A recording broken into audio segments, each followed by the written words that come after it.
Good morning. It's wonderful to see everybody here and such a robust and large crowd. I know we're all anxious to get back together post-COVID and really to take this opportunity over the next couple of days to learn from each other because we have a huge task ahead of us together. I also want to thank everyone who's been involved in putting this conference together. It's a tremendous amount of work, and we are very grateful for that. It's no coincidence as we sit here today that we are holding this S&T conference just down the street from Silicon Valley. It wasn't too long ago that it was not the center hub of innovation that it is today, but rather a sleepy little town. The Cold War really changed that. As competition with the then Soviet Union intensified, DoD funding began to flow into the innovative valley with startups like Fairchild Semiconductor and Intel. By the late 1970s and 80s, Silicon Valley was receiving more defense spending per capita than any other part of our country. The partnership between DoD and industry spawned the technologies that dominate our modern world today. Everything from GPS and semiconductors to the internet, even the technology behind Siri on our iPhones. The Chem Biodefense program must tap into this tradition to achieve its mission in the future. Our mission hasn't changed. We continue to aim to provide the joint force and our allies with the capabilities it needs to fight and win in chemical and biologically contested environments. What has changed, however, is the threat environment, and not for the better. As the challenges grow more daunting, we will increasingly rely on the science and technology community to provide us with solutions. That means working more closely with industry and academia to produce game-changing innovations. As was the case in the past, the solutions that we deliver to the warfighter will have knock-on benefits for civil society, both at home and abroad. I'm delighted to be attending my first S&T conference. It comes at a critical time for the program as the threat landscape changes dramatically. I'll kick things off by discussing this threat environment and our strategic guidance, and many of you may have read about it, certainly with the National Defense Strategy that the Department of Defense released recently. Once we've done that, I will turn it over to Dasdi Watson to discuss what the changing threat environment means for all of you in the S&T community. Colonel Chris Grice from the Joint Science and Technology Office will close out this session. Fitting this office carries out most of the Chem Biodefense Program S&T environments. It's important to begin with the threat because that's what we are driven by, and it's what we are now calling the Chem Biodefense pivot. And the pivot is changing our S&T investments. As Dasdi Watson will discuss at a panel tomorrow, previous threat changes have prompted Chem Biodefense program turning points. But the current pivot will be more profound than past shifts that we have had. That's because the chemical and biological threat is changing faster than we have ever seen in the history of the program. Numerous factors are driving these changes. Some of these are political, such as the actors of concern, notably China and Russia. The National Defense Strategy is one of my office's North Stars. The new defense strategy establishes the People's Republic of China as DoD's pacing challenge, with Russia as an acute threat. This is consistent with the National Security Strategy, which identifies geopolitical competition with major powers as one of two strategic challenges. Both China and Russia are pursuing destabilizing capabilities, including within weapons of mass destruction sphere. Additionally, The State Department's most recent report on compliance and adherence could not certify that China is complying with the Chemical Weapons Convention, or the CWC. It has specifically expressed uneasiness with China's research on pharmaceutical-based agents and toxins. The same report raised concerns about Beijing's compliance with the Biological Weapons Convention, again citing activities with dual-use application. Moreover, Chinese publications themselves have called biology a new domain of war. The State Department further assesses that Russia maintains an offensive biologic weapons program in violation of its treaty obligations. Foggy Bottom also found Moscow is in non-compliance with the Chemical Weapons Convention. This is unsurprising, as we've seen Russia use chemical weapons twice just in the recent years.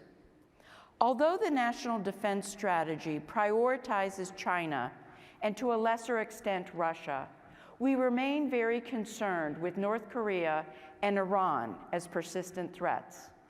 The State Department concluded North Korea has an offensive biologic weapons program in violation of its treaty obligations. Pyongyang isn't a party to the Chemical Weapons Convention, but the State Department has assessed that their government used chemical weapons to assassinate Kim Jong-un's half-brother. Along with raising concerns about the compliance with the Biologic Weapons Convention, our State Department colleagues have certified fundamentally that Iran is not in compliance with the Chemical Weapons Convention. Chemical weapons and biologic weapons, or CB weapons for short, can deliver a diverse range of effects. These range from the denial of terrain, disruption to logistics plans, to mass casualty attacks, assassinations, and could provide an adversary with a range of operational use scenarios that could provide them with asymmetric advantages. Notably, CB weapons are likely to be more usable in the future because of other major factors transforming the threat landscape, notably the rapid science and technological advances. Specifically, and I know this is all very well known to you here in the room, but different branches of S&T, whether it be AI and nanotechnology to physics, are converging and being applied to the life sciences for the first time. The National Intelligence Council has called this bioconvergence, and it is having a profound effect on chem-bio weapons and the impact that they can have. For instance, malicious actors could use bioconvergence to recreate pathogenic viruses or make existing bacteria much more dangerous.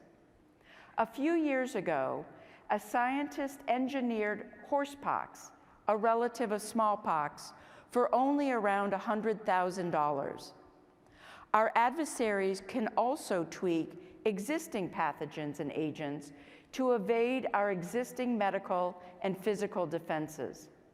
The national academies have identified the activity of engineering bacteria to be multi-drug resistant as a near-term concern. As I mentioned, bioconvergence can make agents more stable and therefore more attractive to our adversaries to use.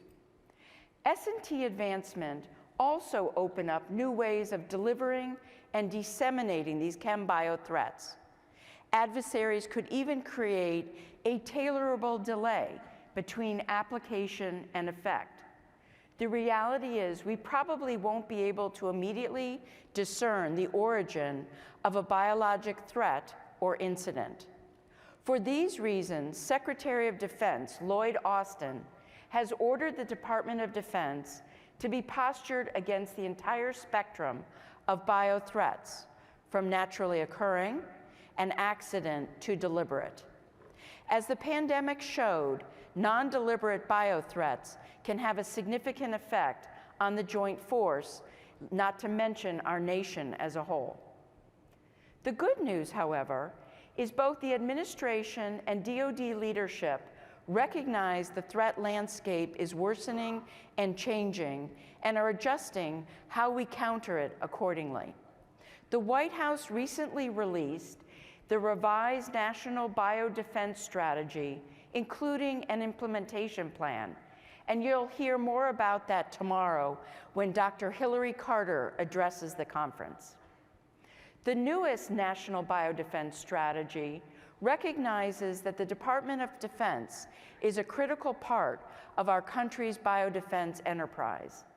The department is investing in technologies that align and support our national strategy. Tomorrow you'll hear from Dr. Matthew Hepburn as some of the whole of government S&T investments in pandemic preparedness. What I can say is that DoD continues to work closely with our interagency partners to ensure that our investments are complementary and not duplicative. Oftentimes we collaborate to address shared challenges. Just yesterday, I had the distinct honor of visiting Lawrence Livermore National Laboratory to discuss some of the programs that we have underway with the national labs, as well as the Department of Energy. DoD is also placing a higher priority on chem biodefense. This is evident from the National Defense Strategy, where for the first time we have emphasized the importance of a combat critical force, including one that can prevail in a contested environment. In addition, Secretary Austin ordered the first of its kind Biodefense Review, or BPR, and I have had the distinct honor over the past year to lead this review alongside of my colleague, John Plum, the Assistant Secretary of Defense for Science Policy. The BPR has been assessing the department's capabilities relative to the threat that we face not only today, but the one that we anticipate in 10 to 15 years from then. We also are looking hard at how prepared we are for any kind of bio incident. The review, which is not complete, although we're almost there, will clarify biodefense priorities, roles and responsibilities, and authorities. And I look forward to, in the beginning of the new year, being able to share the results of the review with you. Even as the BPR has been underway, DoD is pushing forward on modernizing our biodefense capabilities.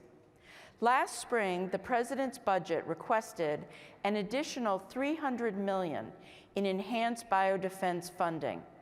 This is part of a multi-year budgetary commitment to modernize the department's biodefenses and really to link up resources with our strategy.